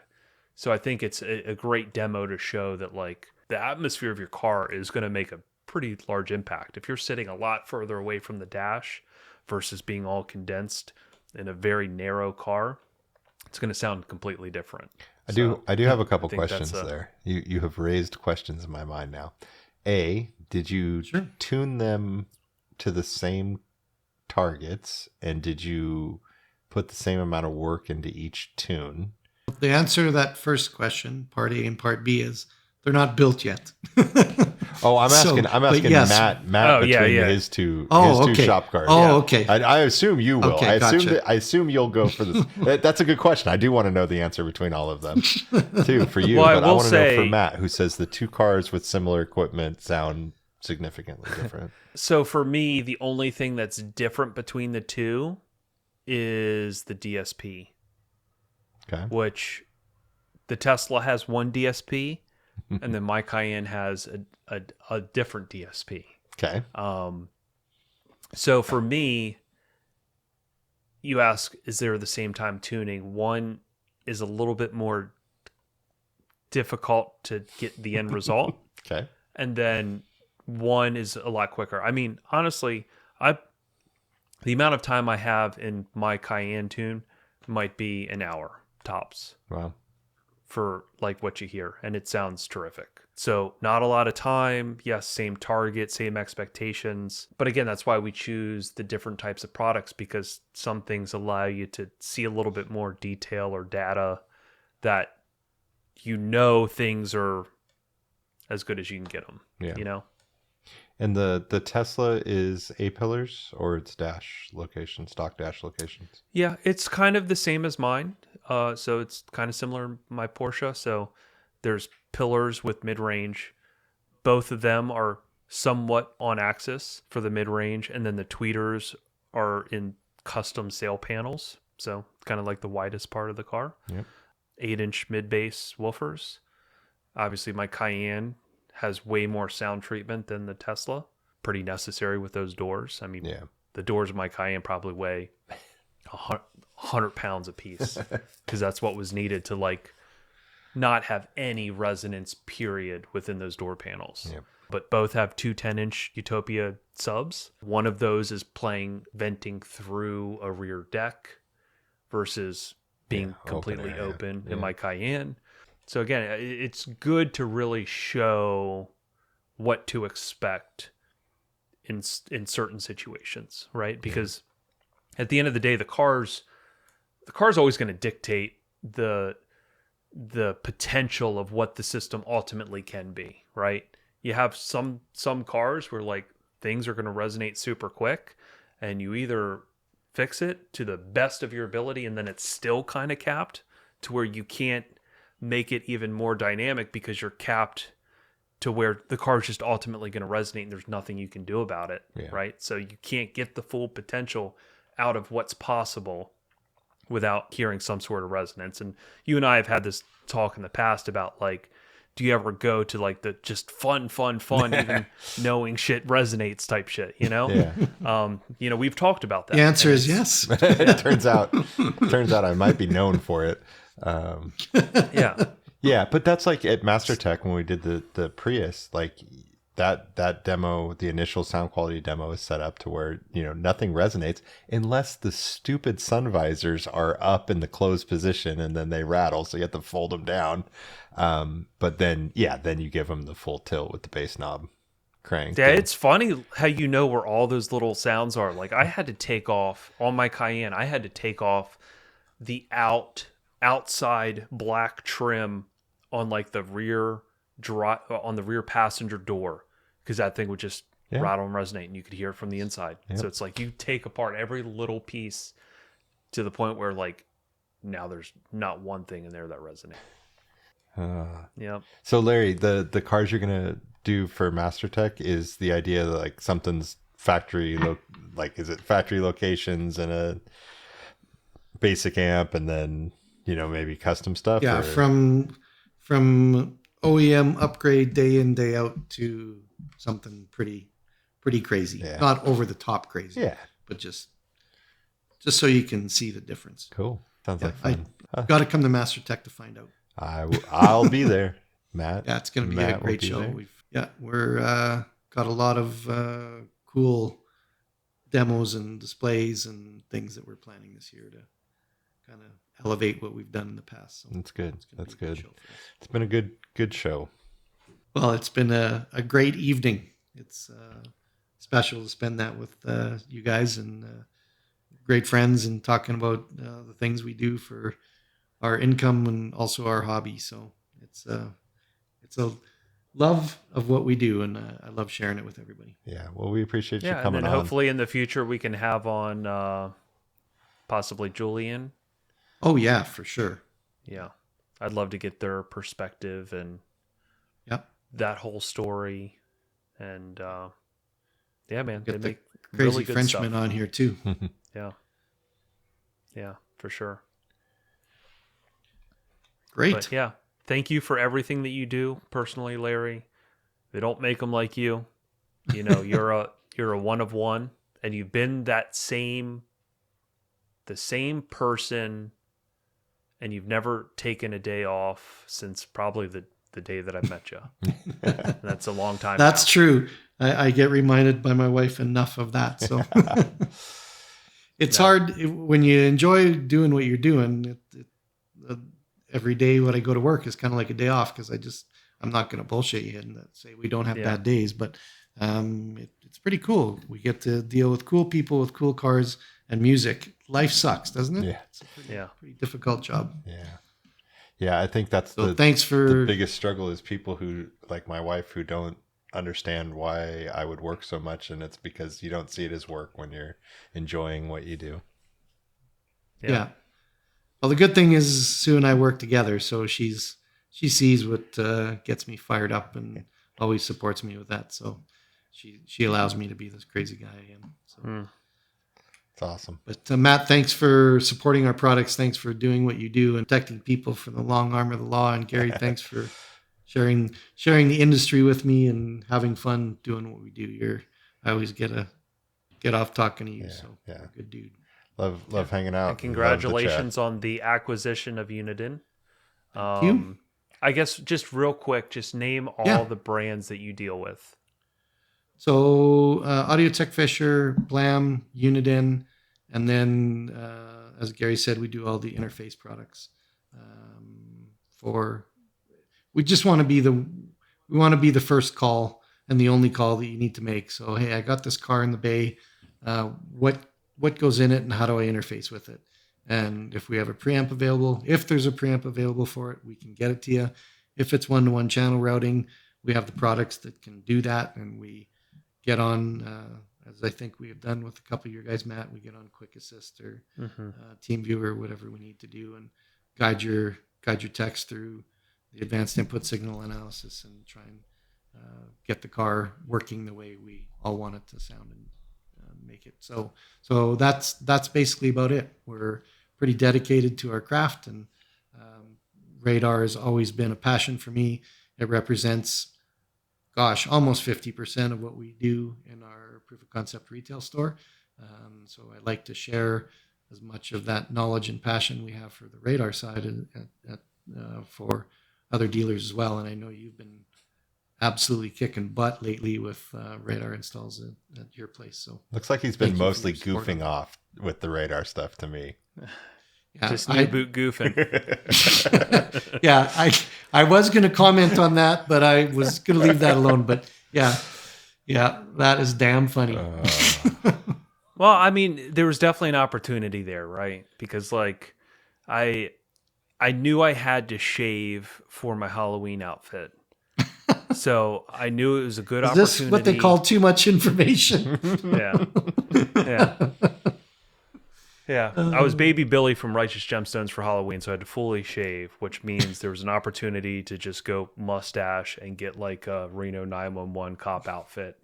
And just, I mean, I'm doing videos all the time. And I feel like that's just been such a good niche on TikTok and Instagram because, again, it's just so controversial because nobody knows what the laws are. Everyone argues. They see jammer, they associate radar jammer, and then it's chaos in the comments. So that just creates viral videos every time. Looking at my analytics, and again, I mean, I would love to know how much Uniden would actually have to pay to get this many views from like a paid promotional standpoint. But over the past 4.5 months, we have 25 million views just on radar laser stuff. 25 million. Wow. Crazy. That's good.